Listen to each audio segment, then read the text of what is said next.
বাংলাদেশের জাতির জন্য একটা বিশেষ দিন। এই দিনের যে পূর্বে দুটি কথা বলি, বাংলাদেশের স্বাধীনতার সময় ছিল একটি গুরুত্বপূর্ণ। সেই স্বাধীনতা ঘোষণা করেছিল শহীদ রাষ্ট্রপতি জিয়াউর রহমান। বাংলাদেশের একটা আমাদেরকে এনে দিয়েছেন।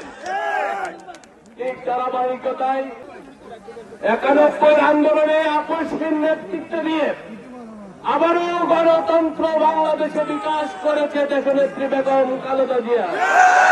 দেশনেত্রী বেগম খালেদা জিয়া যখন 30শে ডিসেম্বর মৃত্যুবরণ করে ইন্তেকাল করেন, তার যারা বিশ্বের বিভিন্ন রাষ্ট্র থেকে যেভাবে সম্মানিত করেছেন, একইভাবে বাংলাদেশের সকল রাজনীতিবিদ দলমত নির্বিশেষে তাকে যেভাবে সম্মান জানিয়েছে, একেই প্রমাণ করে দেশনেত্রী বেগম খালেদা জিয়ার দানের শেষ সারা বাংলাদেশের মধ্যে অনেক বেশি জনপ্রিয়।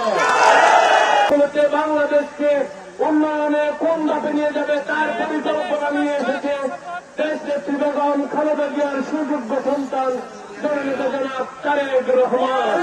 দানের শিশু প্রতীক হল কৃষকের, ব্যবসায়ীদের এবং সকল চিন্তাবন্ধ সুতরাং 12 তারিখ সবাই ভোট কেন্দ্রে সারাদিন থাকতে হবে, ভোট দিতে হবে সকাল থেকে, এবং ভোট গণনা শেষে সবাই মিলে আমরা 6টা 7টার সময় বিজয় মিছিল নিয়ে দানের শীষের বের হব।